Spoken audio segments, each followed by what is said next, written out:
our esteemed viewers. Welcome to the tower at UNN. My name is Dr. Juko, as usual, the host and presenter of this show. This evening, we are so privileged that we have you, our visitors and our viewers, that we are going to discuss some pertinent issues which are prevailing in Uganda right today. The Ugandan authorities continue to infringe on the people's human rights as a tool to suppress those that want to take power. This is something that is going on all over Uganda, the human rights abuse. All these include excessive use of force by the military over the people, continuous unlawful killing of Ugandans, that is extrajudicial, torture and ill treatment, especially in incarceration, and also the problem of the refugees and asylum seekers in Uganda. Uganda seems right now to be ranking amongst those countries that violate human rights. This is so because the regime has resorted to that method as an approach to make sure that they silence those that, or the voices of sin. The voices of sanity have been suppressed through violation of human rights. This has been, surfacing every time people come up for gathering. When political opponents gather up, they've always been suppressed. Let me have this video as well of how people are being tortured before I proceed to bring to you our guests.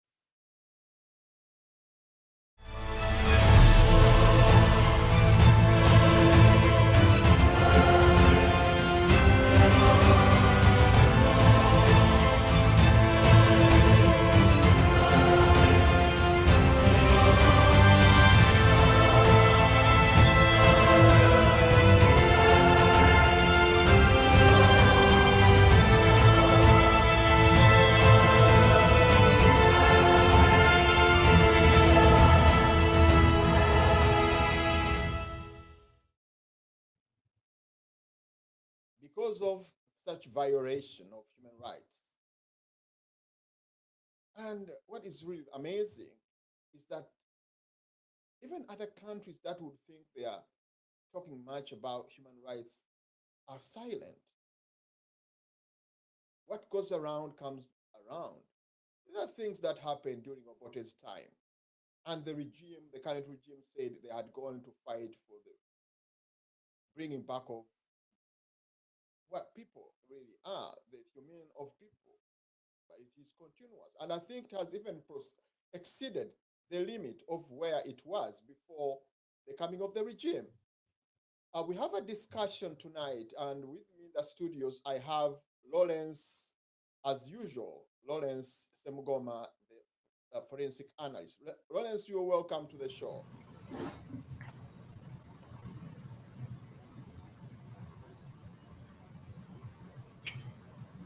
Well, thank you so much again, Dr. Juko, for another invitation to be part of Tower. I am indeed honored and grateful for being part of the big discussion every other week. And I greet all our viewers, wherever you are, wherever you're tuning in from. Fellow panelists, I welcome you to the studio. Thank you so much for being part of today's show, and I look forward to having a good show with everyone here. Thank you so much.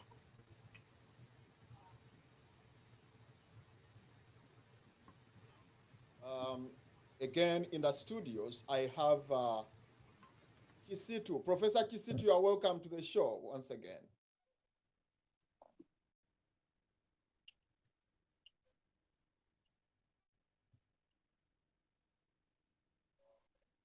Yeah, thank you so much, Dr. Nuruddin Katerega, for this wonderful opportunity that you always grant to me. And again, I thank my fellow panelists. I'm so grateful today to be on the show. Again, as far as this is concerned, sincerely, we are Ugandans and we deserve to always talk about these things. To all our viewers outside there, Dubai, that is the United Arab Emirates, USA, Africa, and other countries, I'm really so much grateful that today we are going to talk about pertinent issues which focus basically on the local Ugandan, the starting person, and the most pertinent things about the human rights, which are being violated every day here and there. And I understand that by the end of the show, we shall have enriched everything in as far as the brutality things, how the government is trying to threaten each and every one that tries to bring up his or her head. I'm making sure that things go on in the right direction. I look forward to having the nice, best program. Thank you so much, the moderator, for this wonderful invitation.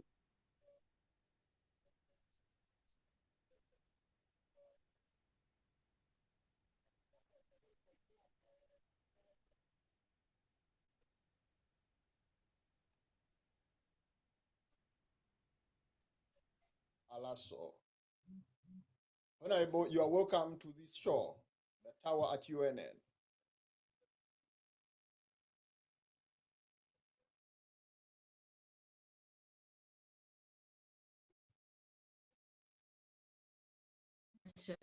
Dr. Juko, for the opportunity and for the invitation.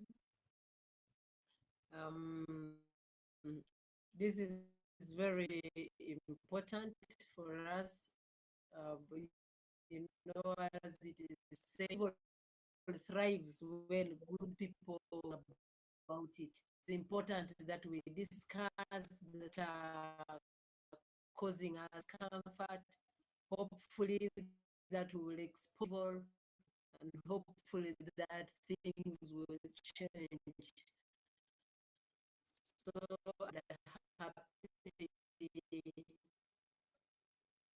thank you very much, Honorable. Thank you very much. Part of this. Yes, the discussion, as I've mentioned, is going to be too much on human rights abuse. Let me ask Lawrence. Lawrence, can you please dig deep into what is human rights and what do they encircle? What is embroidered in the human rights?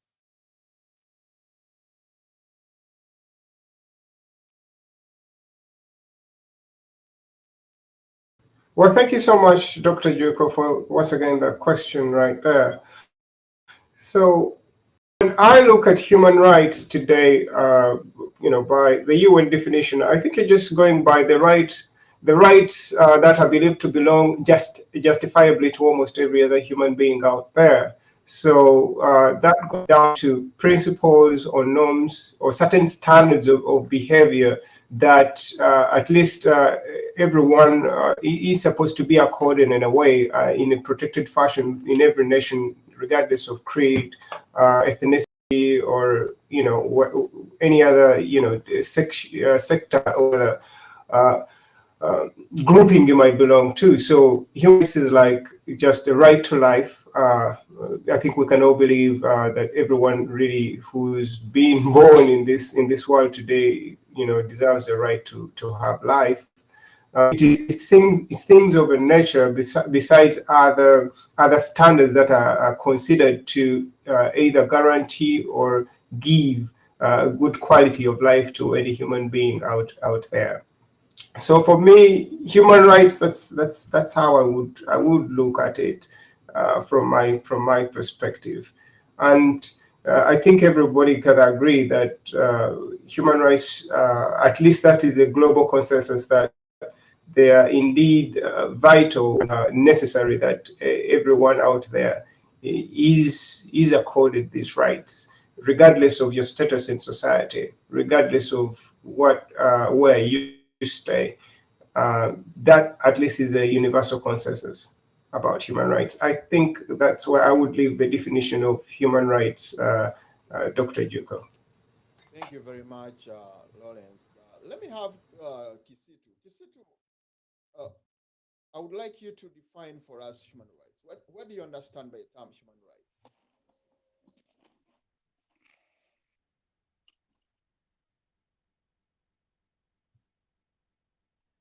Yeah, thank you so much, the moderator. Looking at what human rights mean. Human rights, actually, there are two words combined together. The first word is human, then the other is right. A human, that is a living thing. A man, a woman, a person, that is the one we can call a human. A human living, a human being, that is a person who lives in a given area or any part. That is a human being. A right, those are the things, those aspects which you're supposed to own passionately. Those are things which you cannot be deprived of. Those are things which you can stay with at hand. Then those two are combined into one to form a word, human rights, which are the things which a human being is supposed to be with passionately. Those are natural factors which a human being must live with for survival. The human rights, they are natural in nature. God provided them to all of us. As long as you think, or as long as you see yourself, or as long as you see the other being a human being, there are things such a person is supposed to enjoy. They are priceless. They must be provided at a zero cost. They should not even be paid for. Therefore, they should always be given at every person's disposal. They are free. A right to someone should be a freedom to someone. For example, looking at human rights, you have a right to speak. If you're censored from the right to speak, given the norms which you're brought up into, then your right is being encroached on. Every other society in this world has got the norms that it follows. When you look at, okay, let me look at the society that we live in, that we survive in, into two broad aspects. The Islamic society, it has got its norms, how it teaches. The Christian society, it has got the norms, how it teaches its people. What are those do's and don'ts? As long as you're within those parameters, then you're free to speak. And in any way, how we speak out, the freedom of speech, the right to speak, you respect others. And we are taught how to respect others. So the moment you're deprived, although you're deprived of from the right to speak, then you're bound to suffer. You're going to be suffocated. A lot of things are going to be on your heart to the extent that you reach out to do things which are inhuman. Then from the human rights, then we get what we call the sense of humanity. If you're old, then you must exhibit the sense of humanity to those whom I can call in quotes your subjects. If you're a leader, then you must exhibit the sense of humanity. The sense of humanity, it is that factor within an individual which clearly tells what your responsibility is to your subjects. If you're a teacher, if you're a doctor, if you are a politician, if you're a local leader, if you are a cultural leader, then a sense of humanity has to be in you such that you can exercise human rights. I beg to submit. Thank you so much, the moderator. Thank you very much, Mr. Kisitu. Thank you very much. Let me bring in Honorable. Honorable, there seems to be a very good correlation between human rights and humanity, as Mr. Kisitu has said, because human rights are related to the humanity, that is being human. What you feel like what should be done on you should be what other people, expect you to do to them. Would you define what human rights is and give examples of how human rights prevails in Uganda situation. Thank you very much, moderator. The definitions that have already been given by my co-panelists, in my view, very adequate. And I think that the best I can do is probably just to build on the fact that, so then human rights as defined by my co-panelists are a thing to be expressed as freedoms, the freedoms to enjoy them. That is what is captured in the Bill of Rights in the Constitution of the Republic of Uganda. And so the Constitution goes into a lot of detail to take care of the fact that as long as you are a human being, you must enjoy the following rights. And that those rights are inalienable. It is not for the state to wake up one morning under their whims or wishes and then say, today, citizen X, your right to life is taken away. Or citizen Z, today we are not giving you the right to freely associate. No. If they are inalienable, you are entitled to them because you are a human being, as my co-panelist has already said.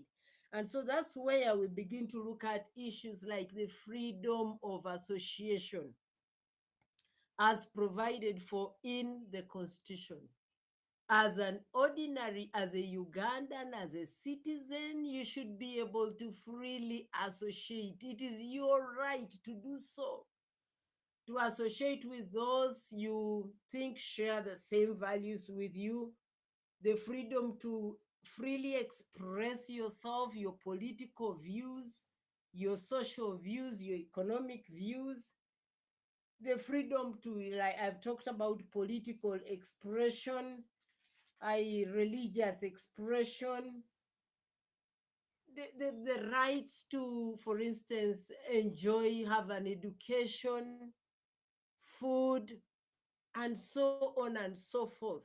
So for me, that is the ambit in which we are dealing with the question of human rights. Unfortunately, the enjoyment of what should be our entitlement is continuously being regulated, censured, infringed upon by the state.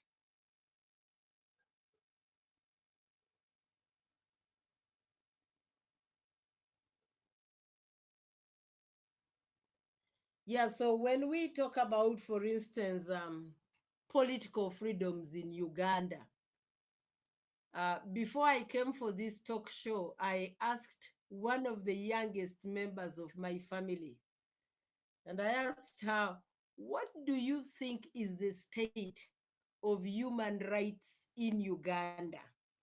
And the little girl said to me, it is horrible. I was looking for a word. I thought I would say pathetic. I thought I would say deplorable. But for a primary school child who watches those images on TV every day in Uganda, the kid has summed it up as horrible. Because now in our country, political freedom, the right to freely politically associate, express yourself, is not a thing that you enjoy. For us who do political activities, you cannot call a meeting, you cannot call a rally. If you do call a meeting, that means you will be, they will hang around your neck the political, what is this?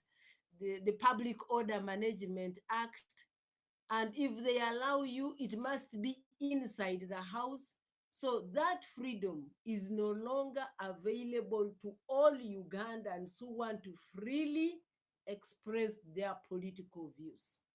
In our country now, if you want to say demonstrate because they have degazetted the forest, even if you wrote to the police, the law says you would simply notify the police so they give you protection. But even if you notify or wrote or even try to ask for permission, the best you can get is to be rounded up and stopped, not facilitated to freely express your discomfort with any activity or any issue. You watched the campaigns. You also know that a number of ordinary citizens are still in custody, detained without trial, right from the time of the Kasese Palace massacre. Recently, I think a week ago, Kasese was marking either a year or 2 years, I don't remember, after the massacre. But they still have hundreds of those guards not tried. So your right to free hearing, right to trial, right to, all manner of freedoms under the judicial system is curtailed. It is a very, very difficult situation. The regime uses the coercive instruments of state to take away all the possible freedoms. If they had a way, of course they do, even to take away the air we breathe, I think they would curtail the freedom to breathe in.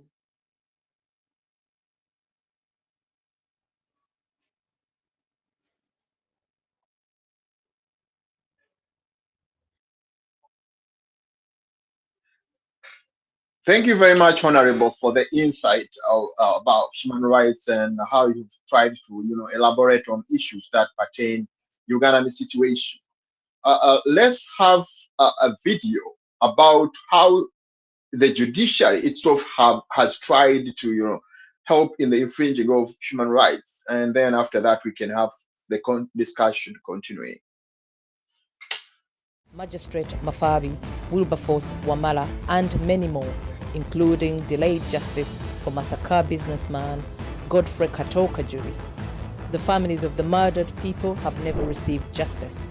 Those who narrowly survived the premeditated murders continue to live in fear and are now refugees abroad.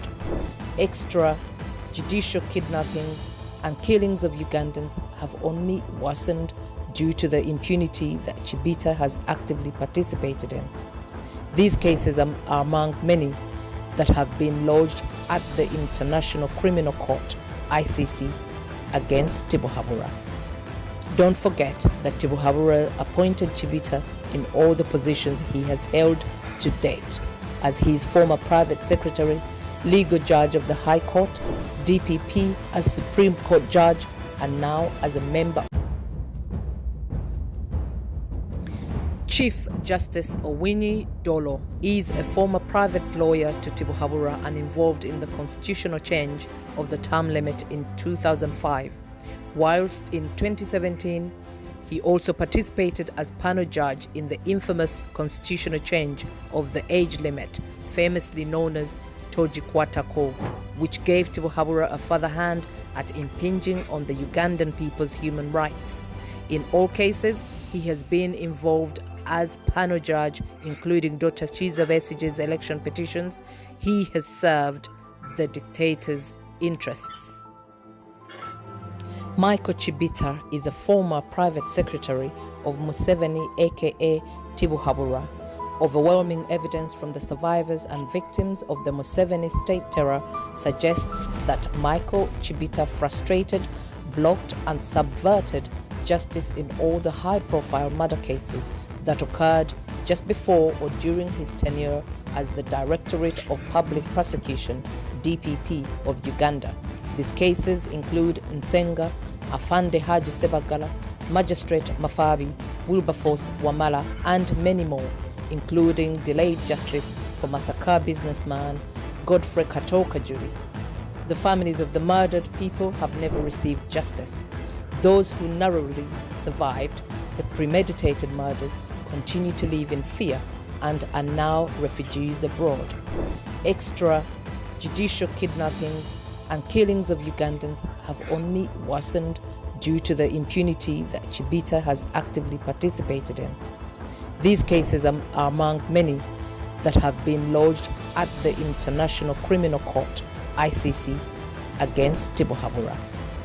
Don't forget that Tibuhaburwa appointed Chibita in all the positions he has held to date, as his former private secretary, legal judge of the High Court, DPP, as Supreme Court judge, and now as a member of the petition panel to seal the rubber stamp to Tibuhaburwa's rigged victory.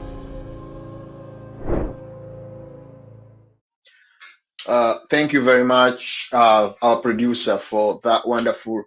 Honorable, I before I get away from Honorable, you have seen how human rights have been infringed on and being helped by the judicial system. The judicial system seems to be in the hands of the great, of the leaders of the nation. And in that regard, when you look at the present situation that fringe on human rights of people, especially the opposition, when you look at Honorable Sejirinya and Honorable Sewanyana, they seem to be having the same situation that they are undergoing, and all other people that have been incarcerated because of politics.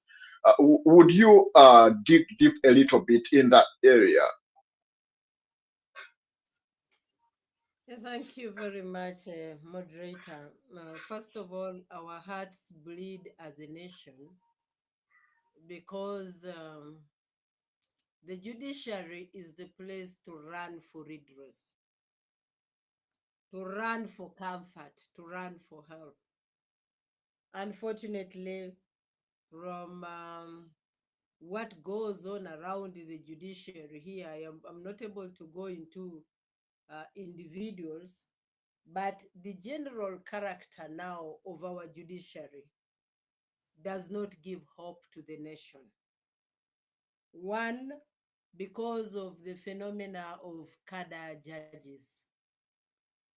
Clearly, the appointment of judicial officers in Uganda is a very compromised process. The names sometimes are generated by the Judicial Service Commission, but also a majority of them are presidential appointments.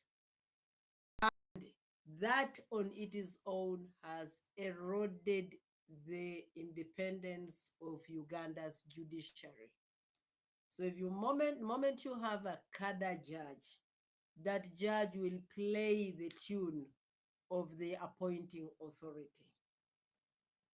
I don't think that there is any possibility soon, unless the system of government changes in Uganda, to have a truly independent judiciary, because it will require that the mode of appointment, the tenure, the facilitation, and the entitlements are all addressed and a totally independent package away from the presidency. Secondly, in Uganda, justice has become very, very expensive and totally inaccessible.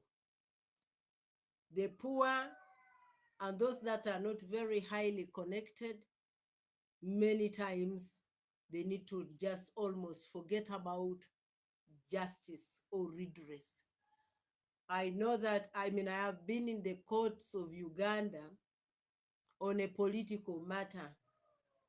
At High Court, it was clear that I had won that petition. When it came to the Court of Appeal, even, they literally rewrote the law to throw me out of parliament. So because, either they needed money or they were cadre judges or both, they had to do it that way. The other thing that is disheartening is the politicization of justice. You talk about the Honorable Alan Sewanyana and the Honorable Segrinya repeatedly being denied bail. Even when the Honorable Mohammed Segrinya was really unwell, we've seen the judiciary in Uganda grant bail even to more healthier people, even to people who are accused of murder. But this is a honorable member in high standing in the community. This is a honorable member for whom his colleagues have accepted to stand surety, whether the courts required cash or non-cash. He had the substantive sureties.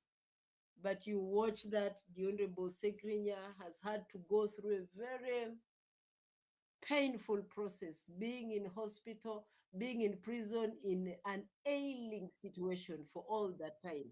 So the politicization of the judiciary, using the judiciary to torment political opponents, is a terrible thing. The other thing that I could probably talk about is the fact that at this stage, the only thing you can hope, you can appeal to, is the fact that these judges are human beings. And my only hope is that they begin to appreciate that the country is going in the wrong direction. And they should not be facilitating the deterioration of this nation. One would want them to begin to have a conscience that feels the pain of somebody who seeks redress, the conscience to be fair to all, the conscience to act independently. That is my prayer, that is my wish, if the judiciary could pick it up.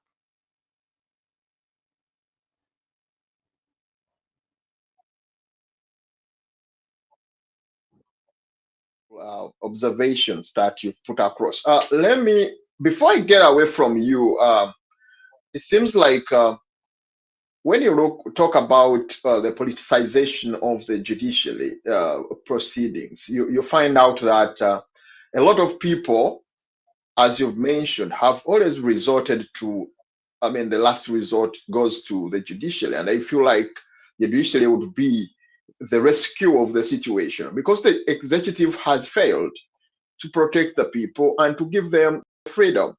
Then you would expect the judiciary to do that. It seems like they are not getting all that. Don't you think because of such violations, that's why people have resorted to like suicide bombing and that kind of situation in Uganda? Well, I cannot make the direct connection because I am not an authority on matters of security. But what I know in daily practice, in daily life, is that human beings would require an opportunity, one, to be heard, two, to be treated fairly, three, to have redress. So if, like the Ugandan regime is doing, they have closed all avenues for expression of dissatisfaction. You cannot go to the streets in Uganda and say you're demonstrating because you don't like a particular tax. So that avenue is closed. So immediately, the natural reaction is go to a mediator. The mediator in this case is the judiciary. The judiciary would then ensure that my side of the story is listened to and the other side of the story is listened to, and independently ensure that redress is granted to either party. Unfortunately, because of the compromised nature of many of our judicial officers, you can't get that either. So while I am no security expert to make that link, it is also possible that it could lead people to desperate behavior. And desperate behavior, including hurting others, including undermining the peace of the nation, it could lead them to desperate behavior. But I also want us to reflect on the fact that countless politicians in this country have had all manner of allegations lumped on them.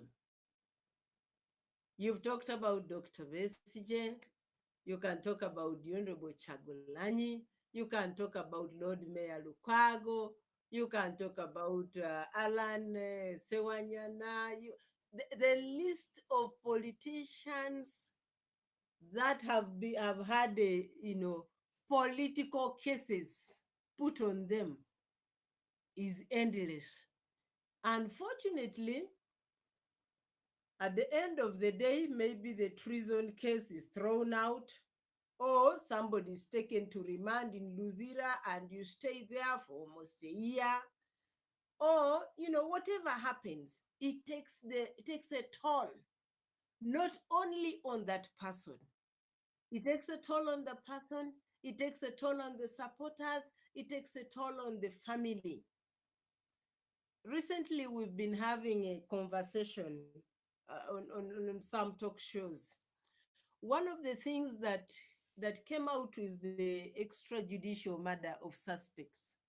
And somebody who was speaking for the NRM was saying, you see, if somebody resists arrest, they should be killed. And I told her, look, the story as told to you, or as you are coached to repeat it on television, is different from the eyewitness story.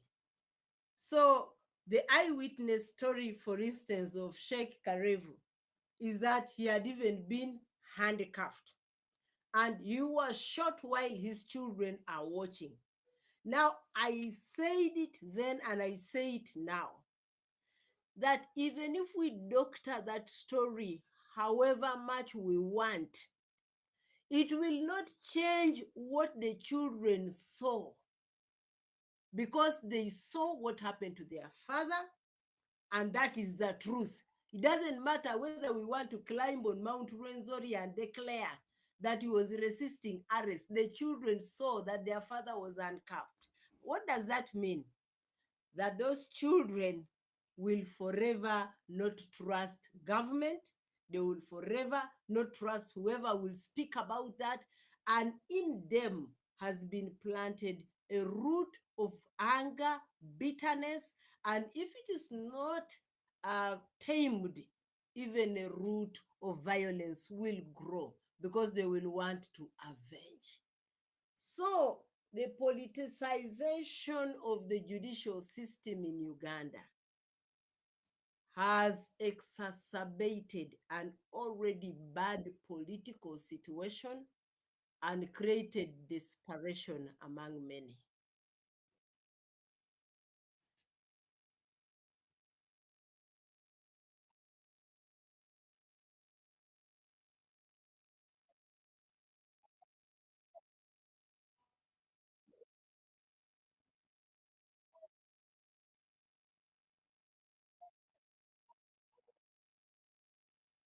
In Uganda today, the situation seems to be alarming, and everybody's like, there's a lot of excessive force, there is a lot of unlawful killing and all that. So can you dig deep as well, as a person who is in Uganda? Can you dig deep into that?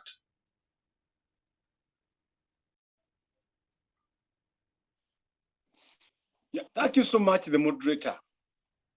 I'm so sorry. Naye Uganda irabye, Uganda tulabye nnyo banna Uganda. We are very, very disadvantaged. Looking at the human rights in courts, amateeka ga Uganda kiyumba kya nabbubi gakwata nswera na biyenje. What does that mean? The moment you're nothing in Uganda, don't expect to enjoy human rights. Human rights abuse has got levels.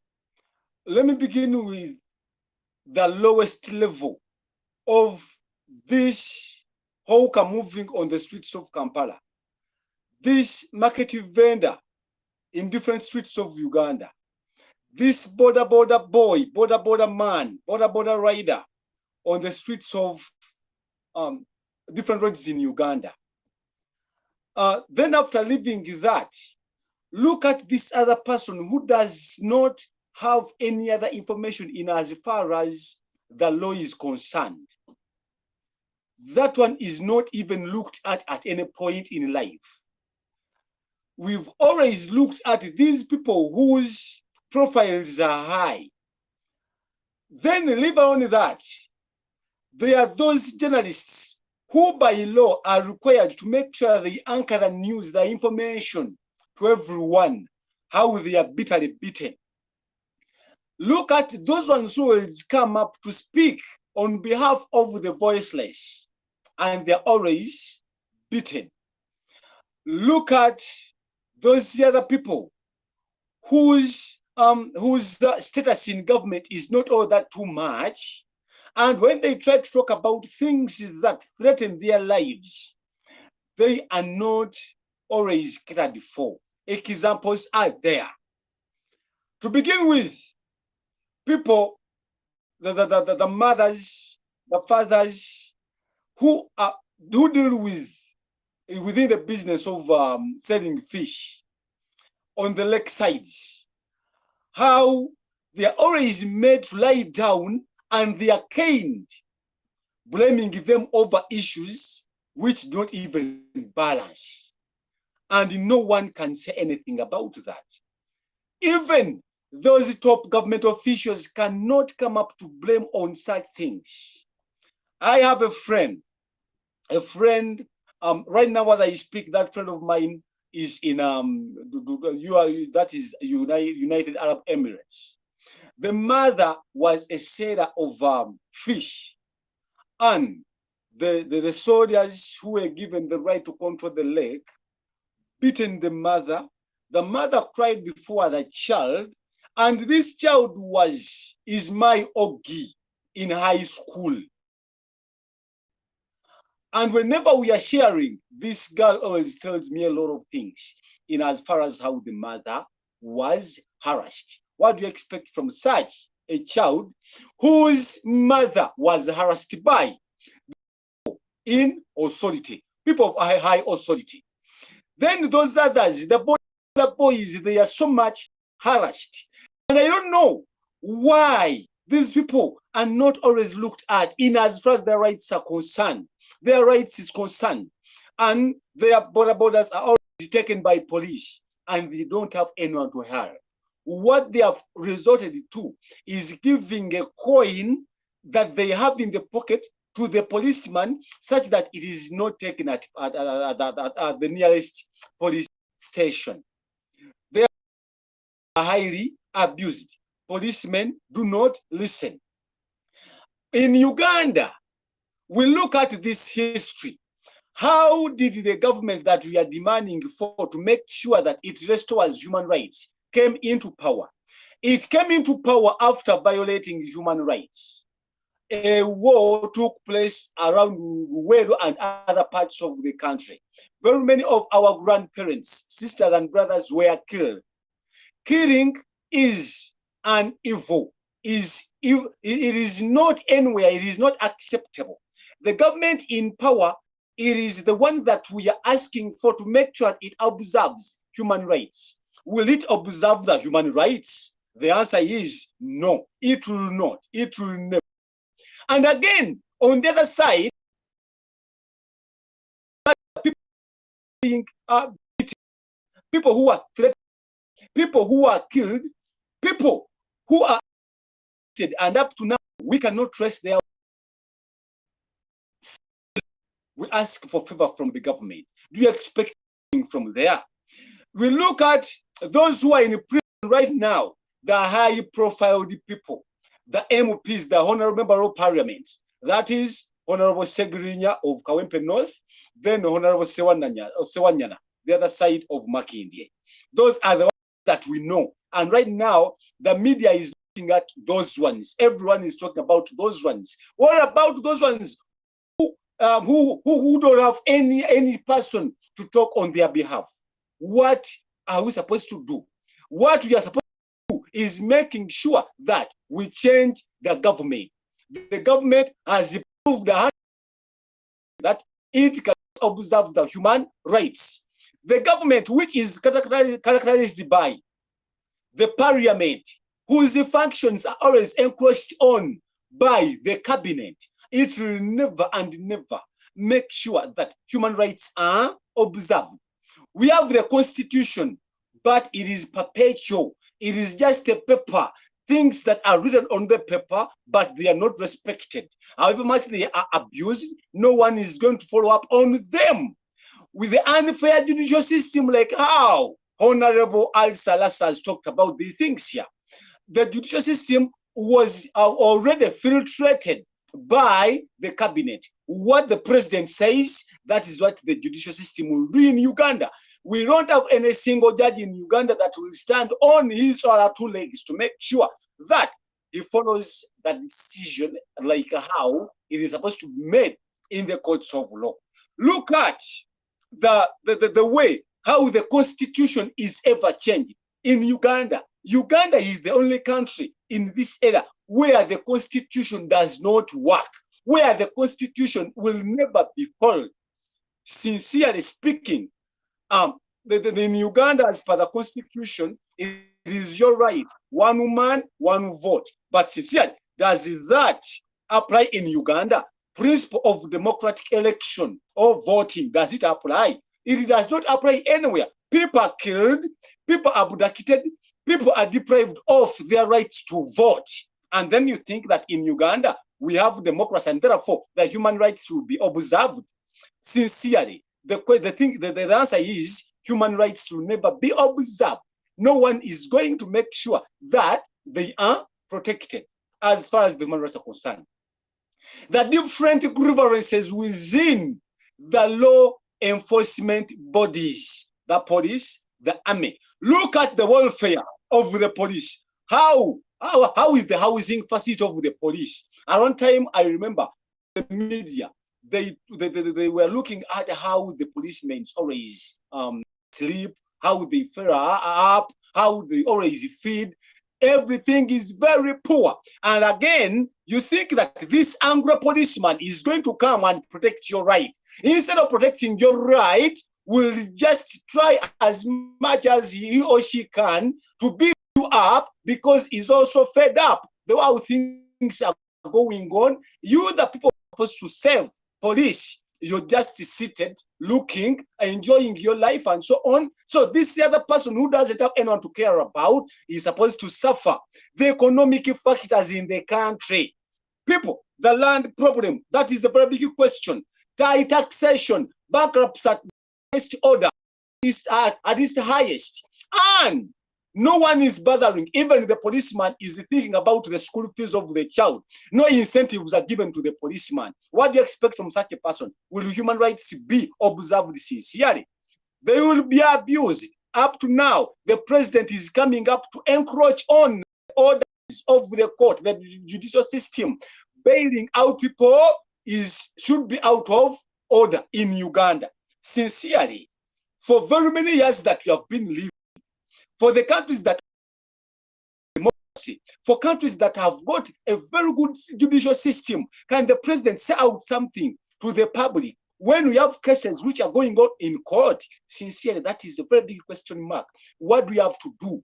To all of the viewers, to all the people who are watching us right now, and the others who are just listening, and those who watch this tomorrow or the other day, we need to wake up and make sure that we fight on our own behalf.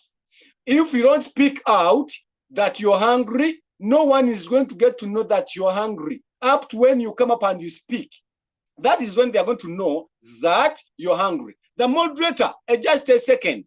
We have to note this, that over 1 million children over a million, okay, a billion parents have been deprived of their right of working and earns a coin, have been deprived because in the disguise of trying to make sure that we put up the measures to combat the spread of COVID-19. Children are deprived of their right of acquiring education, and everything is just at a stagnant level. The way how things are going on in Uganda, human rights will never be provided, will never be protected by the state that we have currently, up to when we wake up. My call to the Honorable Member of Parliament, when you go back, Mr. Kisitu is not happy. Thank you so much, the moderator. Thank you very much for the insight. And actually, these are issues that really pertain the person down in Uganda. So therefore, it's very pertinent that we discuss these issues. Let me bring in Lawrence. Lawrence, it seems like you've had Kisitu and Honorable Alice talking about how deep violation of human rights has gone in Uganda, and it seems like the regime cannot do anything about it. It seems like the regime is using it as a tool to suppress its opponent or the voices of reason.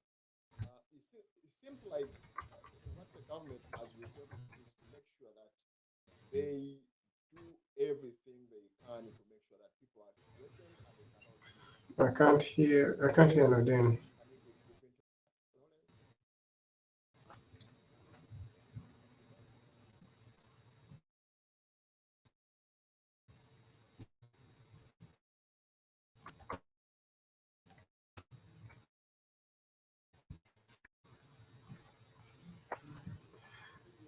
Honorable. Well, thank as you we for deep into the situation that we have in Uganda, it seems for like, that question. I saw so much despaired when you're asking the question. into a lot of issues as regards human rights. When you look at the recent COVID-19 curfew, which seems to be the use, I mean, the one that has been used as a coverage to infringe on people's human rights, the curfew, education, as Kisitu has said, and the rights to work. Can you also dig deep into those areas, Honorable?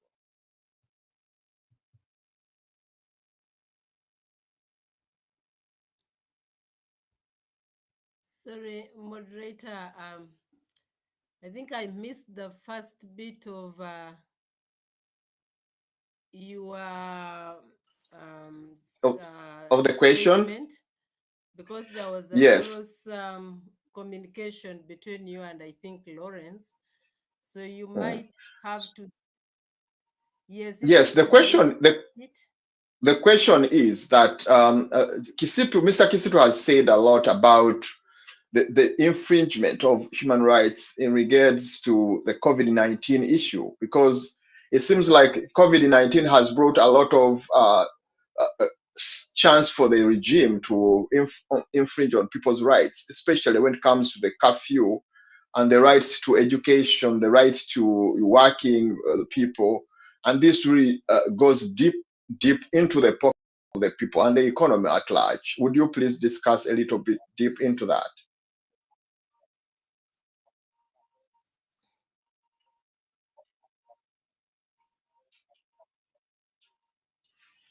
Hello? Yeah, thank Oh, you. The last time, I think the last time I tried to find out about the status of education, especially primary and secondary, go ahead. it looked like it was. Okay, let's go for a It short looked break, like and it when we was come back, only we shall Uganda in continue the with the whole world discussion. that was still Let's go for a break. keeping their children at home. Now, the implications of that decision are terrible. They are dire consequences. Because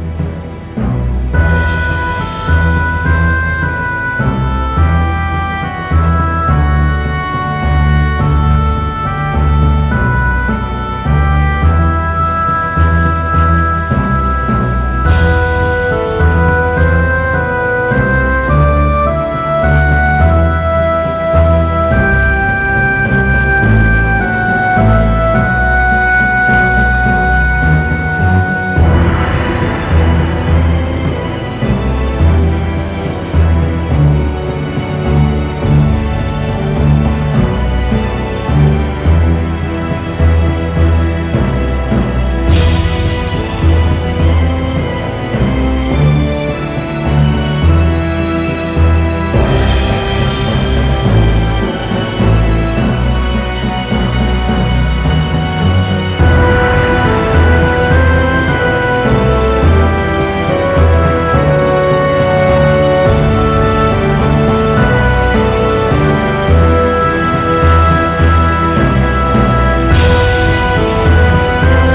to the tower once again as we go to another section of the episode of this show. We're trying to look at some of the great issues that have looked down into Ugandan situation when it comes to the human rights abuse, and we are trying to dig deep into these situations. And with me in the studios, I have Mr. Kisitu Lawrence, Mr. Kisitu Elias, I have Lawrence Semugoma, and I have Honorable Alice Elaso.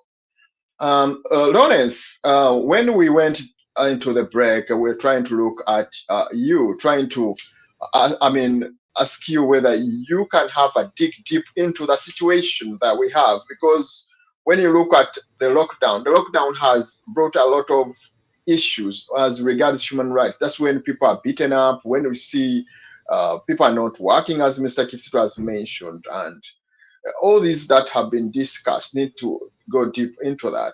Can you start from there?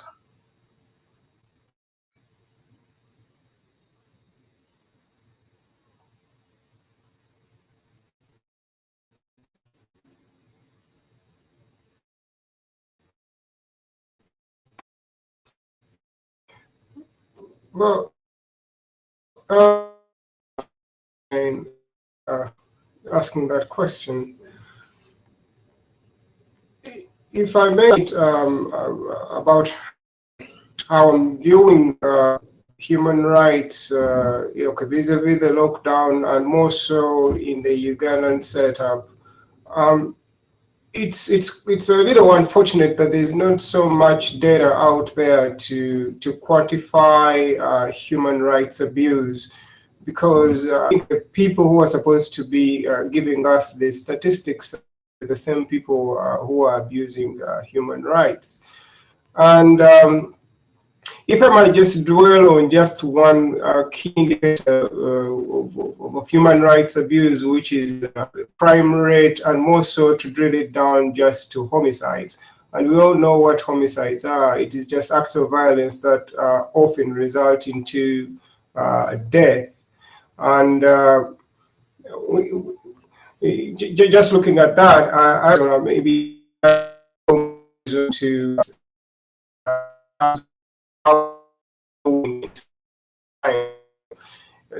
just by the chart that our producers just put up there, tools communities, and of course the US is beating us so many times over. So that what we're using to actually commit violence is probably other than guns. And of course, those homicides that are resulting from use of firearms, that can all be, which is of course the only body group that. Okay, it seems that we have lost. Looking at our rating internationally in terms of homicides, I think we're rocking around the 26th position. The human rights our rate is about 8.7. It seems to be going with a lot of impunity, that the police, those in the army, the men of uniform, and other people that are supposed to protect the people seem to be the great violators of human rights. I want you also to look at that kind of situation, because if we have the police that are supposed to protect our people and the army to defend the sovereign of the country are the ones being used to break the laws. Would you please dig into that?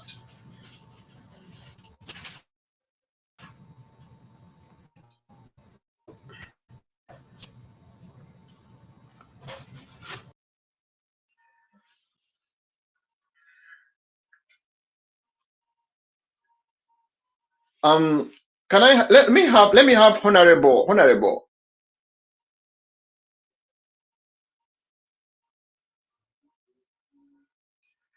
Let's have a break, and when we come back, we shall continue with the discussion.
Dr. Andrew Takome Kaira was born on 30th January 1945 in a small town known as Nkokonjeru in the Uganda region. He is regarded as one of Uganda's forgotten heroes, a true nationalist whose love for his country sent him to an early grave. He was a lawyer and professor and had many accomplishments since 1971, with many of his accolades attained from his education and political experiences, both nationally and internationally. Significant is his doctoral dissertation titled Condoism in Uganda, which has awarded him an internationally recognized terminology now used in criminology. He joined several political organizations, including Uganda Freedom Movement, UFM, which he was the leader, the Uganda National Liberation Front, UNLF, later joining the National Resistance Army, NRA, which had once been his organization's rival. Dr. Kaira is regarded as one of Uganda's forgotten heroes, a true nationalist whose love for his country led to his premature death. He was just 46 years old when he was assassinated on 6th March 1987 during a dinner with his close friends and 3 female acquaintances. His killers have never been brought to justice.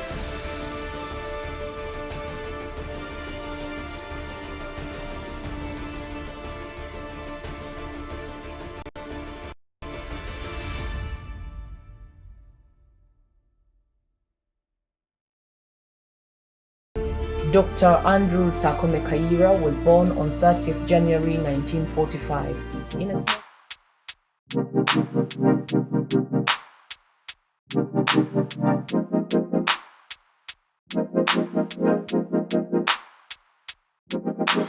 Time takes a toll on everyone, they say. Time is merciless, it won't wait for us to change. Time, I am stressing out, I can't figure out what to say. Oh, time, just give us time. Time, looking back on pictures, and I find it hard to see you and myself in places where we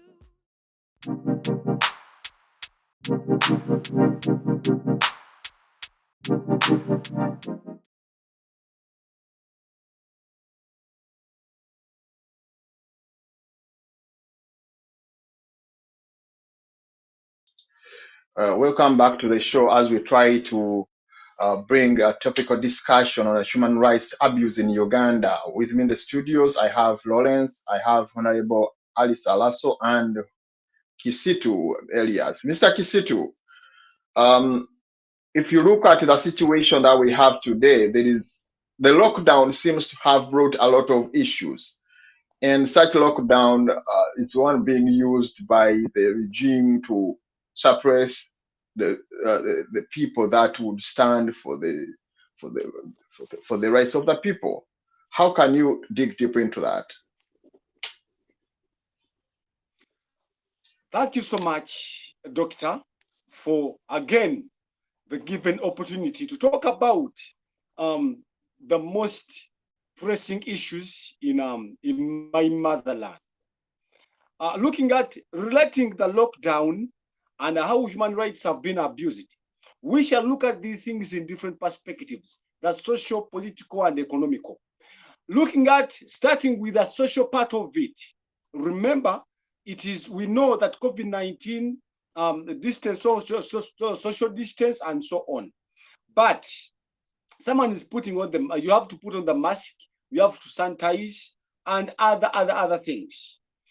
The freedom, make sure that you associate with other people, was encroached on, and this was by the government utilized its police to make sure that it can beat, it can kill, the police canes people who are just making sure that they look for the mode of survival without even listening. Social part of it. People deprived of from making sure that they can communicate to their God. at one point, there was a mosque at some other side of Namasuba. The Muslims were made to lie down on ground and they were caned. What I'm talking about is the truth on ground. How is it being abused? People deprived of from getting the medical attention. Police would stop the patients from accessing the medical centers such that they can be treated. There are people who used to have cannulas on their arms, on their hands. Police could remove the cannulas forcefully and you'd see them bleeding, blood coming out. Which country would abuse human rights to that level? That country is Uganda, social part of it. Then when you look at the political part of it, one side was very much squeezed towards the wall to make sure that its people do not converge. But people from another side would converge and they be there in huge numbers to the extent of even killing each other in politics. I remember the NRM primaries, what took place. By that time, social distance was supposed to be observed. But the opposition parties would abuse, would be the part that the people who abuse the COVID-19 guidelines. But the ruling party would just be following the guidelines by making very, very many people converge, most especially at that side of the MPs, the LC5, and so on. People would converge, but the others would be deprived of their rights. Looking at the other side of the economic part of it, the right to make sure that you talk about what is hitting you so much, the high taxes that are being imposed by the government, you not talk about them. And when you do come up to help the others, then you could be looked at as a traitor in the government of NRM. I remember at one time, at the other side of Mitiana, Honorable Zaki was trying to give out the food support to the people, and the government interpreted that as being against the laws that help to combat COVID-19. But when themselves could give out such to people, I remember this side of Kasangati, Mwada Kunyingi, whose rights were abused, as the area member of parliament trying to extend help to his people, and police did that in the other way. Looking at the things which are done to help the local Ugandan, local down, and the abuse of human rights, children being deprived of from getting their right to education. I don't know which amount of compensation the government is going to pay to all those children. Today, we are talking about the children who are supposed to be school going, who are pregnant. But those ones who have made them pregnant are not even tried. Who are those that are making them pregnant? And at one point, the police has not given them a fair hearing, has not provided them with the platforms of how they can make sure that they can be listened to. And you find out that we are in the things which can't even be clearly explained. Local down and the human rights abuse. Let you be found at a few times, you will be smashed as if you are I understand we are animals, as if you are what can, even you cannot beat up such a person in the way how they are always like an animal. You cannot do that. But those things are so bad. Human rights in the lockdown, I think that is when we have recorded the high level of human right abuse. In the lockdown, that is when no one would get the information from down the ground to make sure that it is put on the media and people could see how Uganda is faring out. Still, in the lockdown, we had the elections, general elections in the lockdown. What happened? Very many people lost their lives, were killed. You remember the November massacre that everyone talks about right now. All these things happened when we are still in the lockdown. A few things are still there. Many people were killed. Many people went away with injuries. And the president pledged to make sure that they are being given some money. Up to now, justice has not prevailed. Remember that when justice is not exercised, what will happen is injustice. You'll expect to see the reign of terror. Here is where we have seen the government trying as much as it can to make sure that it consolidates itself into power. And it has done the following. In the lockdown again, censorship of the press. The press has been censored. What are those things that you're putting on the media? What are you communicating about? Do we still have a right to speak? We don't have. Thanks to those the individuals who came up with UNN, that is where you can speak the true facts from. But other medias in Uganda here, you cannot. You're in the media, they come for you. Who are those coming for you? They're unknown. In the lockdown, that is where we have got new vocabularies coming up in Uganda. Look at this issue of the drone. Drone is coming for you. Drone is coming for you. The other time, we had the Panda guy. Those past years when I'm even not yet born, when I don't even have hopes of existing. Panda guy now was substituted by the drone. The vehicle is called drone. That is a new vocab. And everyone talks about drone. In the lockdown, they would just take you anywhere. And you're not even heard again at any time. Again, as a way of making sure that the government could consolidate itself into power. Remember, all of us, our viewers, the listeners, if the government, if any regime wants to make sure that it keeps itself into power, it will make sure that it abuses the human rights. That is that is not debated about. It is believed beyond reasonable doubt. The using of force where diplomacy fails. And there is one principle that I would like to sell to the rest of the world, that the moment you reach at a point of using force, when diplomacy has failed, just know that you have reached at a level of not understanding, of not thinking. The forces in Uganda use a lot of forces to people who don't even own guns. And again, in the lockdown, that is where we have seen the things of Ubijambia coming up, people being killed. And no one has ever been brought to court and justice prevailed. No, but we are just getting information which doesn't have any back at which we can stand and we say that ABCD. Therefore, the government is not minding about your rights. The government will never think about your right. If you're there, my brother, my sister, my mother, my father, that side, it is the onus is on us to make sure that we wake up and we follow the trends that our grandparents followed and the rights existed in Uganda. That what the whites looked at to name Uganda as the Pearl of Africa. It is known everywhere that people in Uganda are so hospitable, but the hospitality, does it exist now? Does it? Everyone looks at the neighbor as a stranger. Why do we reach to that level? It is because of the regime that has suffocated almost each and everything. What we have to do is making sure that we wake up. Those who can speak out, please speak out. Those who can write articles, please write the articles. Philosophers wrote about these things that you're talking about right now. The Robespierre, the Danton, the Marat. Do you remember those people? The great philosophers of the world.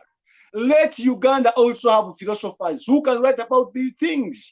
And the rest of the population, let us wake up. If the onus is on us, the fight is on us, the struggle is on us. I beg to submit. Thank you so much, the moderator. Thank you very much, Mr. Kisitu, for the wonderful submission.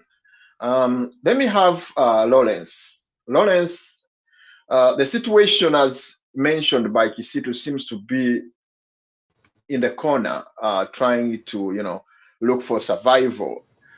The world seems to be putting all their eyes on us, and everything seems to be in disarray.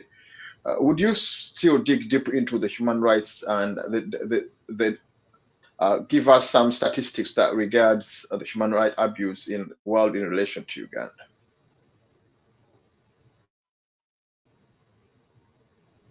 Adequate. I would like to build on outstanding issues. The first one is extremely important, and he touched on it, the right to education. Uganda has gone through a series of wars that denied a number of generations an opportunity to get an education.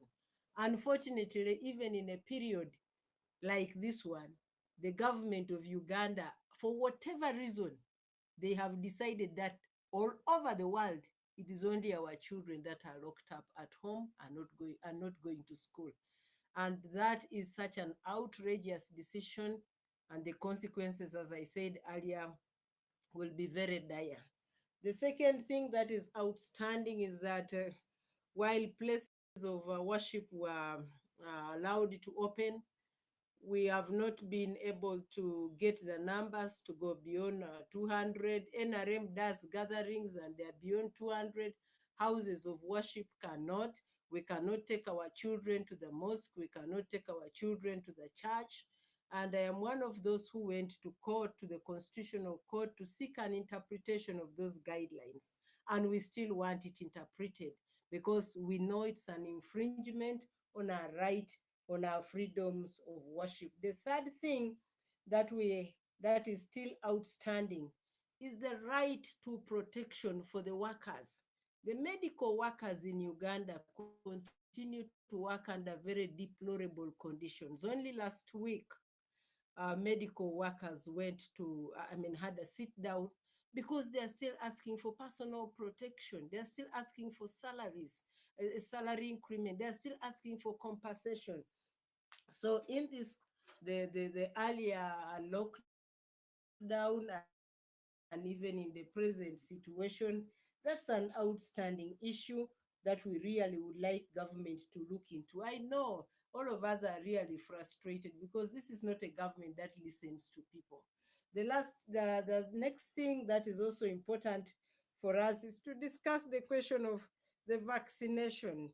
You know, vaccines are there, they're being procured, they're being donated, but some sectors of Uganda, especially universities, I had the Chambugo University had started denying students access because they were not vaccinated. Now, there is no provision, but second, everybody who not yet accessed. So Thank you why very don't much, government Honorable, for the wonderful submission. Let me bring in Lawrence in this point. Lawrence, when we look at what Honorable has discussed, it's really the situation that because she's on ground and she knows she's been participating in all these human rights activism. What's your take on what she's saying and what Mr. Kisitu said?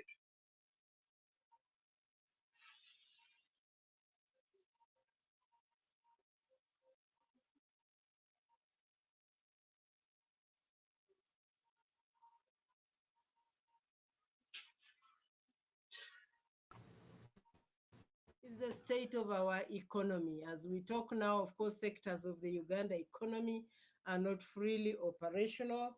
Private school owners are being literally coerced to sell their schools because they cannot pay back the loans. The Minister of Finance said, let them sell. And I thought that was a very unfortunate statement because the Minister of Finance should be the one thinking about a stimulus package for these proprietors who employ a lot of Ugandans, who are part of the bigger chain. You know, they buy food, they are transported, they do what, the children are educated, and so on and so forth. But for him to come and say, just simply sell, I thought that was a careless statement. And the other bit of it, which is still outstanding, is the lack of accountability. We got money from World Bank, from IMF, which grants contributions from Ugandans. To date, even supplementary budgets, there is no clear accountability on that money. And truly speaking, this is not good. Of course, we can't expect anything better from the NRM, but because they are the government in power, we have to continue engaging them and putting them on the spot for lack of accountability.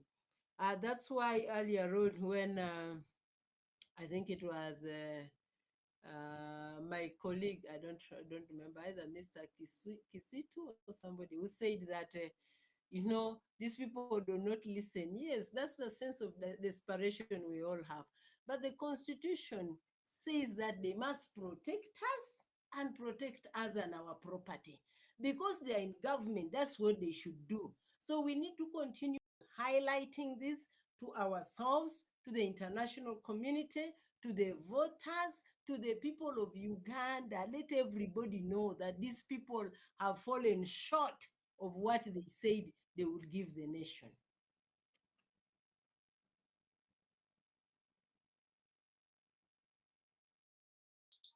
Thank you very much, Honorable. Thank you very much for the insight of words that you're giving to us. And I want to bring in Lawrence at this time. Lawrence, do you hear me properly?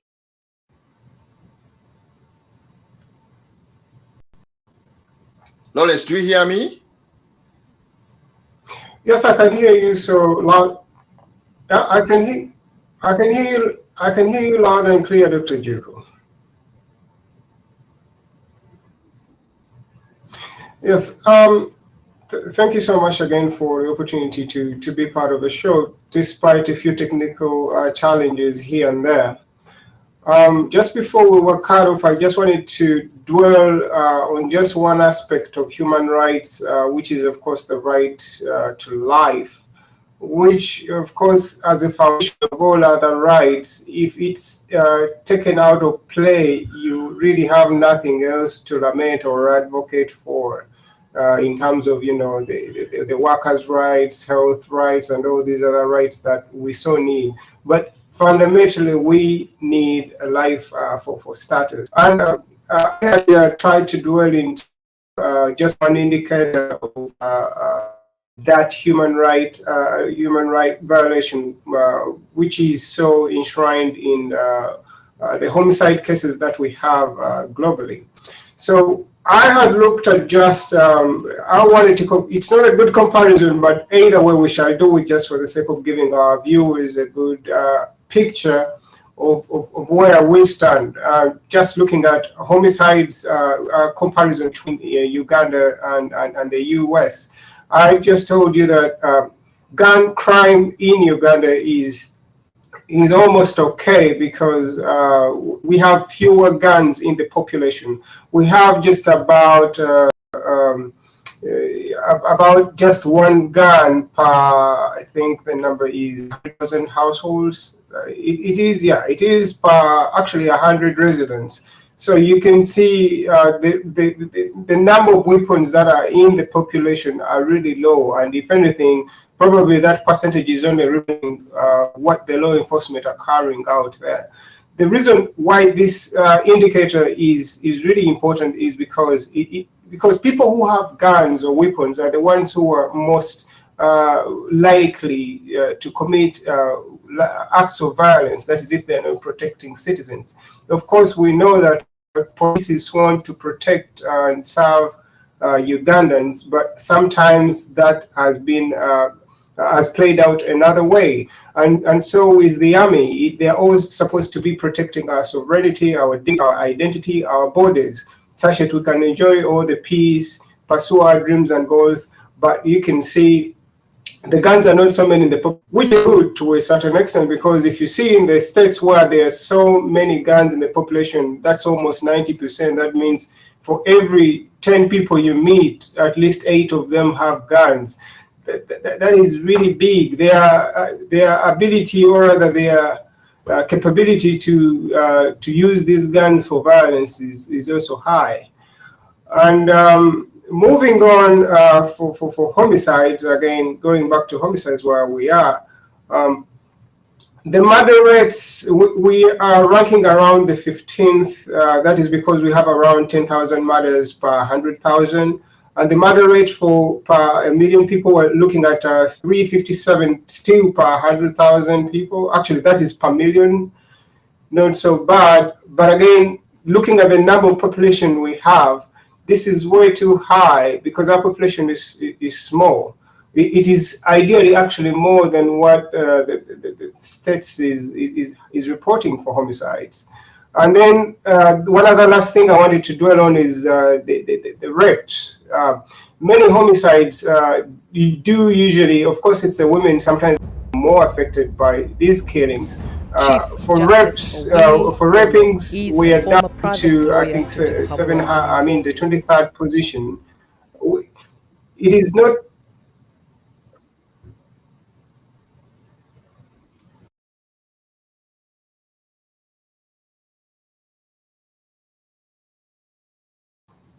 Okay, sorry about that. So as I was still finishing up for, yes, yes, as I was finishing up for the rapes, because so many of these killings also are caused by rape events, which it's at times result into deaths, because the people who carry out these activities do not want to be investigated or even pinned, so they usually kill their victims. It is not all that a bad ranking. It's not good, but it's not the worst. If you look at countries that are doing the worst, like you look at South Africa, then the other year. You look at Egypt, you're looking at 200,000 reps. That's way too high compared to what we're having in Uganda, which is about 800, about 700 per those statistics. Of course, in the States, it's way worse. It's about 120 times more than what we have in Uganda. So those statistics do give you a picture of how people are losing lives. And like I just told you, for me, the right to life is the foundation of all the other rights. If you don't have life, you're not going to be able to advocate or request, or rather advocate for the other rights that you so need to get around and have a good livelihood. But more to that, expanding homicides further, ways in which people violently lose lives. Of course, we've had Human Rights Watch coming in some cases, swinging into action to voice out a position when they are abused. But you can see, just looking at the Human Rights Watch website, I think they last talked about that issue about a year ago, when Honorable Zake was locked up for distributing food items during COVID, and of course, he was floating social distance regulations at that time. And again, this is kind of what I was telling you initially, that we don't have good data to support rights violations. And you can see bodies that are supposed to come up with some of, swing into action, probably to give us either statistics or a picture. They're only coming in when the higher ups are also affected by, human rights abuse. But the truth is, people are losing lives out there carelessly on the streets when they are engaged into political activities, when they are, when they're trying to probably kind of unionize or rather come out around to advocate for certain aspects of society or organizations that they are part of. Like you can see the Kasita people or the people in the bus parks trying to come up to unfair treatment. We all know how such riots are actually, or rather protests are actually met with this other very big force, which in most cases tends to lead to loss of life. But I want to sum it up with looking at human rights from a global perspective. You're looking at total homicides. There are less women who are actually killed in homicides. It puts globally, the United Nations Drug and Crime Office puts it at about 19% for women and 81% for men. So there are actually more men who are killed in these in violent acts that result into loss of life. But when you drill down to the suspects of how,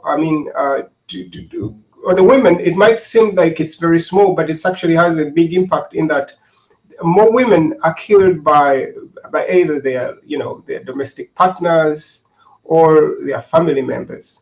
That in itself, actually, if you have to look at it, is accounting for about 56%, or that kind of percentage around there. You're looking at about 58 actually. So the other perpetrators who are outside that, of which that 42% includes state actors and any other unknown people who are actually committing these crimes, that is already big. So this is big in that we need to watch violence, but the biggest contributors to this violence are actually people around us. It is family, which is friends, and of course the people who are intimate with their victims.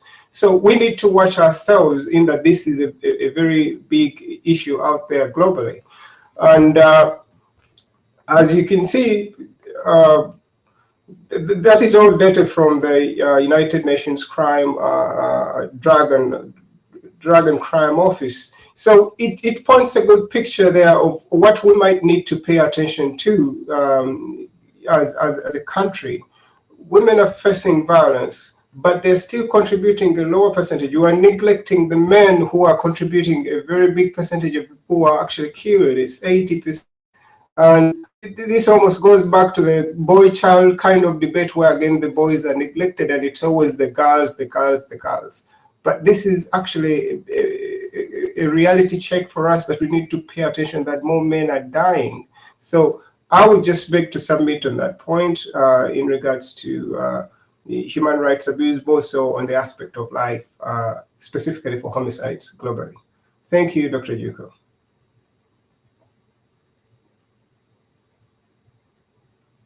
For the wonderful presentation that you put across, and I hope our viewers will be able to understand exactly and relate to the situation that we have in Uganda vis-a-vis international situation.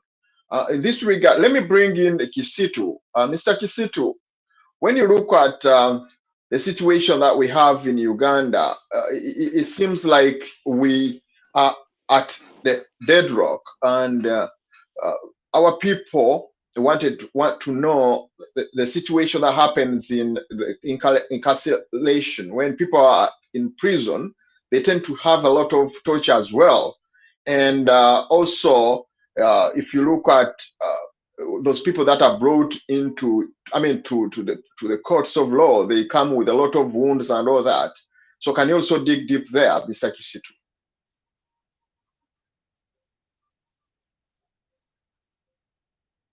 Thank you so much, the moderator. Thank you so much. Thank you so much. I'm really so much grateful to always talk about pertinent issues again and again and again. Police ye Uganda emega n'okuluma n'eruma. Prisons ye Uganda zimega n'okuluma n'eziruma. How do you kill a person whom you have control of? The person is in your hands and is killed. Why would you beat up a person to the extent of developing wounds, yet this person is within your cell? What are you looking at? Why would you beat a person? Why would you torture a person? Because you want such a person to make sure that he accepts the allegations that you have at hand. Why? Whenever you try to name yourself as being a member of intelligence, when you yourself, you're not intelligent, then you're wasting the taxpayers' money. Police and prison in Uganda, those two, they are characterized by use of force, poor intelligence, the lack of social ministries or parts of the armed forces, tribalism, hatred and violence. Someone is within prison and the prison officers, they are beating. One way how they torture people in prisons is by beating them up. They beat them wherever they feel like they want to beat. they deprive them of from getting the medical attention that is needed. An old man like Segirinya coming up on the cameras to speak and cry, trying to show the world that, please, I'm sick. Why don't you make sure that I attend to my private doctors? I still look on like that. What about those others who cannot be paid attention to, like how it is paid to the right honorables? Getting kindness every morning. This is true. I happen to grow up in the area where the prison is located. I'm a bona fide citizen of Mpigi district, just near the prison. Of recent, some 2-3 days back, you must have watched this. The security man, the man in service, killed a wife in his uniport. You know, they sleep in uniports. In his uniport, and he also killed himself. What do you think caused that? They are always beaten. They are always put into cold water. They always give them hard punishments. They always beat them up to the extent of producing wounds on their bodies. They are always hanged up. Such that they are trying to infringe onto them. Their rights are not. Their rights is are not always respected by the prisoners. And when you hear Frank Baine trying to defend the prisons, how they do their things, you even wonder. In the prisons, there are people who are kept there, and again they are got from prisons to come out and commit a crime.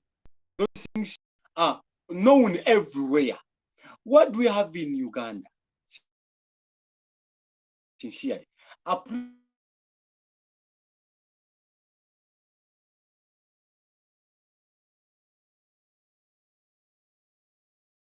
prison is so fit from being in prison. Then what means so get a person, you handcuff such a person, then after you kill the Shei was killed. Inna lillahi wa inna lillahi raji'un. May his soul rest in eternal peace. Let this person be taken. You kill a person whom you have already in your hands, and you come up in the public, Fred Nanga, the spokesperson police, and tell us that this person was killed in the process of fighting against police. Yet this person is handcuffed already.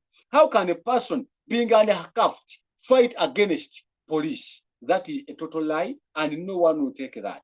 And still, you come up to tell us the information that in as far as the people who were killed, in the event of them dying, they given us a lot of information, and therefore they finally died. Let them come up in the broad light and tell us that we killed such a beast. The reign of terror, where a period, the lawlessness period, where justice does not prevail, where a person does what he or she feels like doing. Those are the things that we are seeing in Uganda. How would you call a police to come for rescue and they ask you, the person on the ground, what type of gun do they have? What do you expect me to do? When you come on the scene, you take me as the first suspect and I'm put behind bars. You look at the relationship between police and the local Ugandan and the first person and the locals. When maybe, I don't know, is it the training that is very poor? What is wrong? And at the end, they tell you, the Frank Baine tells you that them tribalism in police. What do you expect? Having the guns, using the guns to get money from the poor people. What do you expect from the poor people? Sincerely, things in Uganda, tortures in prison, they are too much. When you look at the Uganda Human Rights Commission, there is the late, the name has gone over my head, that Muslim man who died. How did he die? No one knows. What is he doing? What is it doing, the Uganda Human Rights Commission? Has it gone to those different places? The safe houses are very many. They are very many in Uganda. Who knows their way out? Nobody knows. And of recent, I remember that the members of parliament trying to access the safe houses, and they are denied to access such places. Sincerely, things are not good in Uganda. People are continuing to be killed.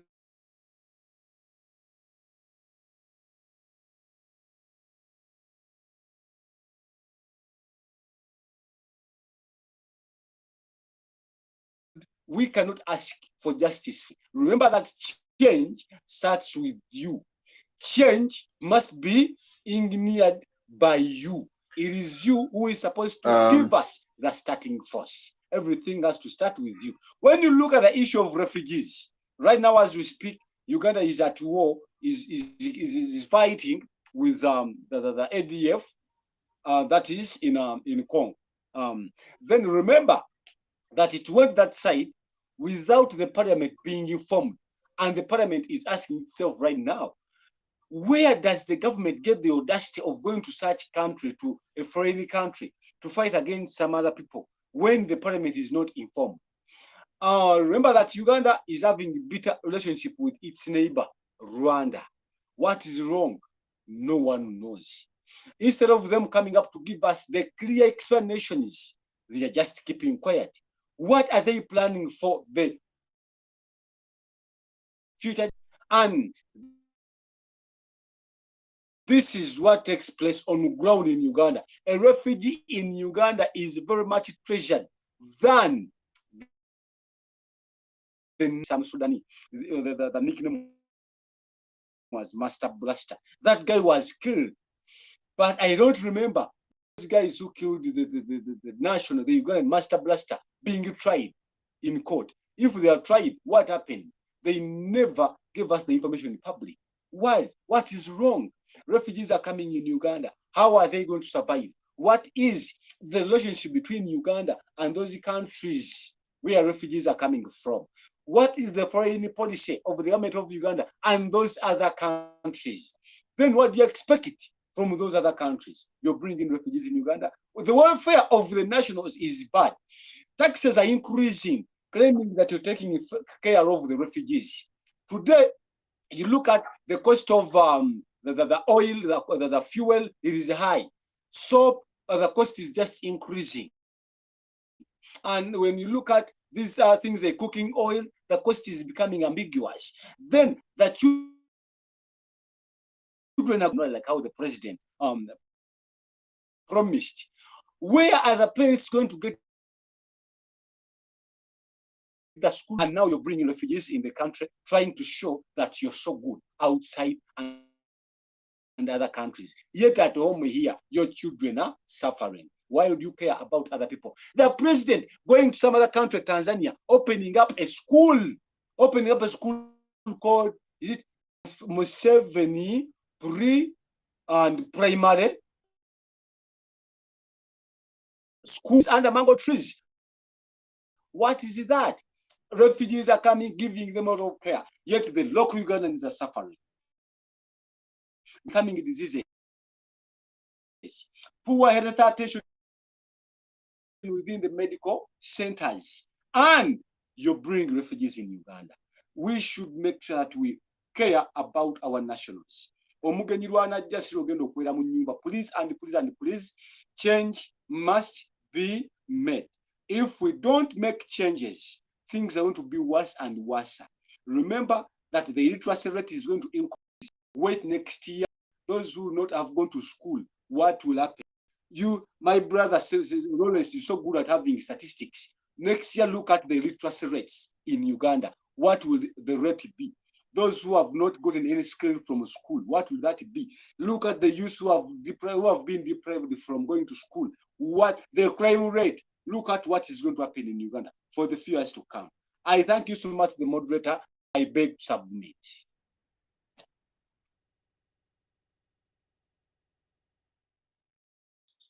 Thank you very much, Mr. Chisitu, for wonderful submission and all that insight that you've given to us, out our viewers, and I believe everybody is getting a lot of sense out of that.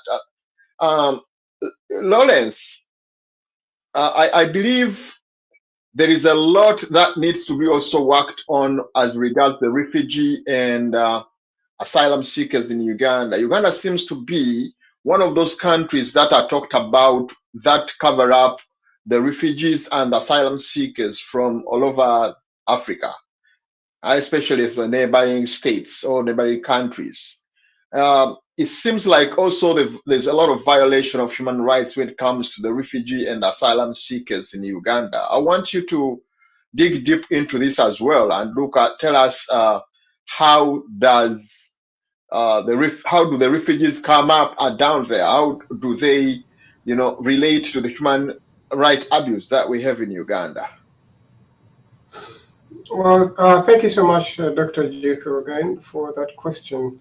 When it comes to the refugee question for Uganda, it's quite an interesting picture we have. The number of refugees seems to be growing, or rather has been growing steadily, probably at the same rate our economy is growing, or even better. And it's because I think we've monetized asylum seeking in a way, since there are very many agencies out there that are funding nations that are taking up refugees around the world. Now, if you're to look at the refugee distribution kind of chart some 10 years ago, Uganda had about 5% of the refugees globally. That is in 2010. And that's a big percentage, by the way, 5% of the refugees in the world. Put in mind that today the refugee immigration has grown way so much that you have over 200 people who have actually moved around the world to, go to other nations seeking for some kind of livelihood. Now, if you're to look at just the data that our producers just put up there, that shows you the COVID statistics in regards to the refugee settlements in Uganda. So we've had at least 120,000 cases, and of those, we're looking at the refugees that are tested. Out of remember, you have like 1.5 million refugees, but of those, the only ones that have been tested and have been tested are only 31,000. That's the people who fit the criteria of being a refugee. And of those, over 3,000 have tested positive. What is so important about this is that please note that refugees are people who have been displaced due to some kind of war in their motherlands, so they have nowhere to go. Now, this is one of the most vulnerable groups to get the virus, the COVID pandemic within their camps. Remember that most of them are staying in camps. And if you have to look at the countries of origin where most of these are coming from, we have over 60% of those coming from South Sudan. That's about 940,000. That's about 943,000 refugees plus, just in South Sudan. That's a very big percentage. Otherwise, the other refugees are coming from the Democratic Republic of Congo, where right now they're dealing with the ADF, and that number right now is about 500,000 refugees. That's about 500,000. And we have Burundi, Somalia, Rwanda, following down steadily with numbers that are below 100,000. So you can see Uganda is a host to so many nationalities and so many people who have escaped their nations in seek of some peace in more comfortable places like Uganda. And when you look at the distribution of the settlements of most of these refugees, you're seeing most of them, of course, being settled in the northern part of Uganda, and I think mostly the northern part. You can see Yumbe district is housing over 15% of the refugees, and Jumani. Those are the districts that are the extreme top, and I think it's because those are the ones that are closest to the biggest refugee group, which is the South Sudanese, because I think those districts are closer to South Sudan. And In Kampala, Kampala is significant. This is the capital city. You're having about 6% of the refugees settling in Kampala. But the ones that are in Kampala are mostly probably the ones that came in already, mostly the Rwandese. I'm sure most of them are down here. I don't see them going to the northern districts. And in any case, the culture kind of mixes better down in the central area than, in the northern part of Uganda. So that is showing you where most of the refugees are getting settled in the country. Now, looking at the efforts to vaccinate refugees in the country, we've had not so many people vaccinated per se, but looking at the number of refugees who have been vaccinated, they're just about 4,000. Now, remember, I think we've been struggling even to hit the 1 million mark of vaccinations. But of those, this vulnerable group has only accessed just about 4,000, vaccines for people who fit the description of a refugee. There's probably more need for the actors involved to prioritize this, because contact tracing within refugees is not as easy as other people who have more permanent residences and homes. So this is a very vulnerable group that can spread the pandemic, COVID within the population. So they need to be protected and they need to be prioritized even in those, amongst the people who shouldn't really be getting the vaccine crop up amongst them. But it's not that there isn't money. There is money. Just recently, the UNHCR had sought about $900 million to try to fund a COVID emergency program from nations around the world. And I think nations came in a big way. You had the US contributing over $200 million. You have Unilever and all these big corporations. That's the same thing that the Ugandan corporates were doing just last year. So UNHCR also opened up the same program on a global scene, and you can see so many nations actually contributed. Korea, the Swedish, people did contribute. So there are many groups out there that have actually contributed to this fund. And, us being one of the big destinations for the refugees in the region, I think we stand to be beneficiaries of these funds in order to, be able to take care of this vulnerable group.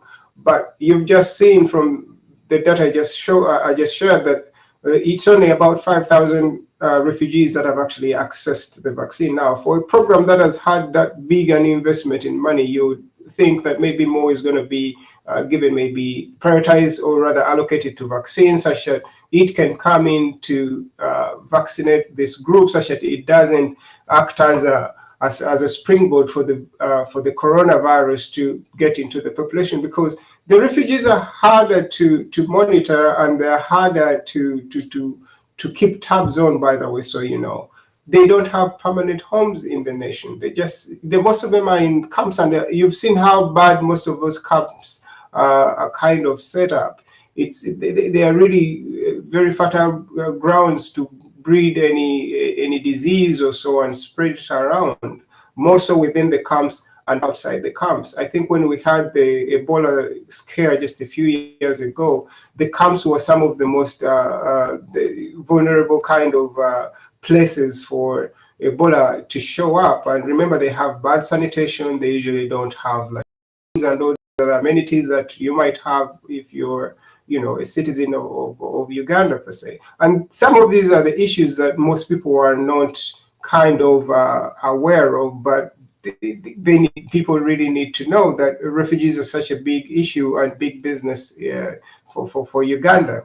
So again, just to conclude on this, I think Norway is the nation that is leading on human rights abuse, and then of course South Sudan is having the lowest human rights protection in the world. And I just bring this kind of picture to show you that the country with actually the lowest human rights protection score in the world is also the one which is having the highest number of refugees that are in Uganda. So Uganda is kind of managing Sudan's bad habits of not protecting human rights. So they do a bad job on their side. The people end up coming over into our borders. South Sudan has the lowest score in human rights protection. Of course, even Egypt, you know what has just happened down there. It has the worst human law. That one is a different category. Egypt just has the worst human rights laws, but South Sudan, it's in protection of human rights. They're the lowest. And when it comes to Uganda, they're the people who are having the highest number of refugees. I mean, so much as we would want to be the safe haven for, people who are looking for, peace and escaping very bad pasts or histories. I don't think we should really, the South Sudanese should be put on point as to why they can't improve this score. If you've been in South Sudan, like some of us, it's a whole other nation out there that is almost nowhere. There's a lot of work to do in that country, and I think they need all the efforts and help they can get. And yes, Uganda is trying to help them on that, at least in far as trying to house that part of the population which is displaced. And by the way, they also have many internally displaced people within. South Sudan also has a very big number in terms of internal IDPs. I think there are probably over 2 million people who are internally displaced within South Sudan. It's 1.6. I beg to be corrected with that statistic. Refugees are a big issue, and it is a group that we need to pay attention to, because yes, it is competing for the same resources within our borders. Remember, we're not expanding our boundaries or borders, but you can see how much of a responsibility we have. And lastly, I would want to conclude with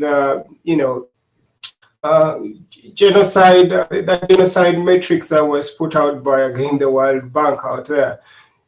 You can see that the nations that are at the highest risk of genocide, we have Congo, and our country just get to Congo to try to take the ADF out.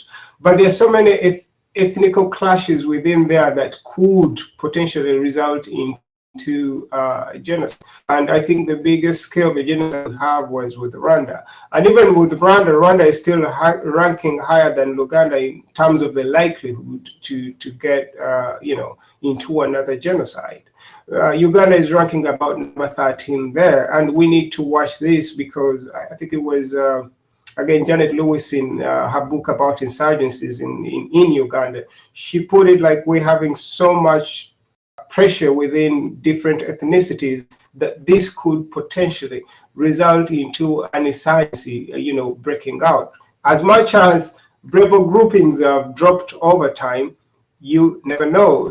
Groupings now might not be that people are going to be attacking each other on rebel fronts, but rather on ethnical lines, which I think as of last year, you saw what happened when that talk came up, and then everyone was so excited, and they're like, people, please stop talking about genocide or tribal clashes or this sectarianism. I think that has always been a long-going campaign for the government to kill any sectarianism. Yet it is also still this promoter of sectarianism in sort of awards and positions and all these other tokens to different groups. On that note, I think I would beg to submit on the issue of refugees. Thank you so much.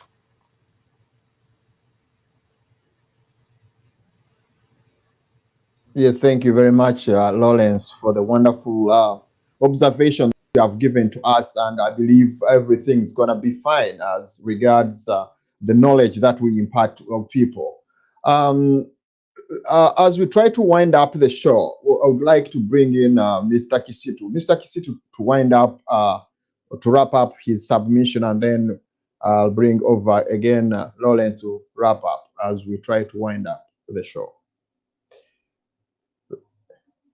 Let's go ahead.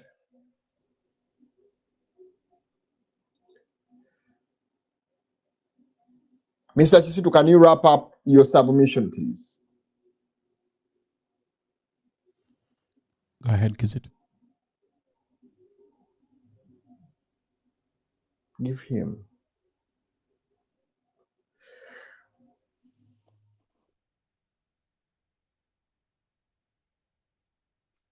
Yeah, thank you so much, the moderator, for this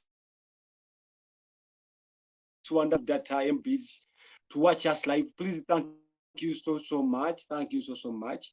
Really, I'm very humbled. We are very humbled for you guys.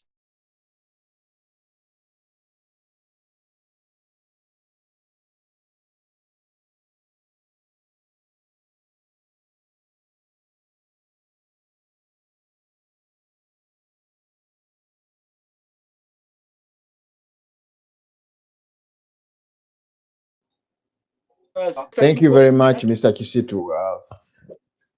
Thank you very much. Let me bring in Lawrence as well to bring in some.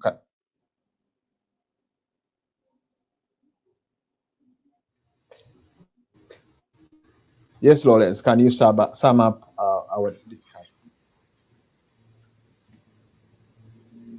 Yes, thank you so much, Dr. Juko. It's a little unfortunate that we had a few technical issues here and there during the show, but I hope still the message went across. I would wish to thank Honorable Lasso for honoring the invitation to come and give her points of views in regards to issues that are affecting our brothers and sisters back home, more so from the leadership perspective. And probably just one more thing I wanted to add to today's discussion is on the issue of refugees. Please note that we at some point these refugees do become national, so they are assimilated. And I think that is sometimes shown in the data. In the data now, if you look at the refugee influx data from around 2018 July to 2019, the number of refugees seemed to have dropped from over 150,000 to even below 120. You wonder what happened during that time. Did the refugees go back home, or were they assimilated and then we went back to accumulating these numbers, or were statistics just lost? That is just food for thought for you. Your guess might be as good as mine. But other than that, I do thank all our viewers for being part of the show. And our producer, thank you so much for making sure that things work out well for all our viewers and us here. And of course, to the UNN team, thank you so much for the job well done. Good evening, good morning, and have a good rest of your day or night to all our viewers. Thank you. Thank you very much, Lawrence. Thank you very much, Mr. Chisitu, all the time that you are also giving us, and Lawrence. And of course, thank you very much, Honorable Alaso, for the wonderful struggle that you've put in order to make sure that we get you properly.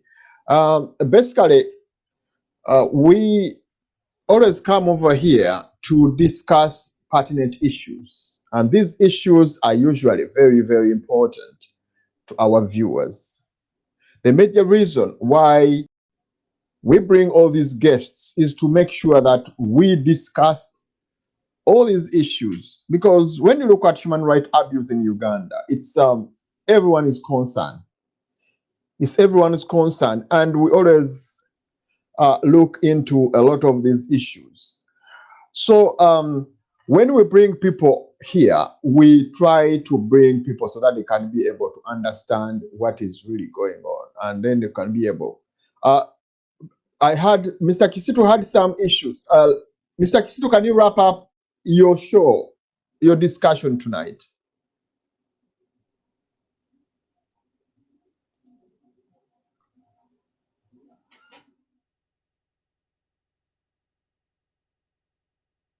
Yeah, thank you so much. Thank you so much, the moderator. Our viewers, I'm so much grateful.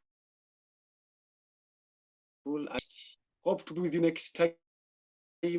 May God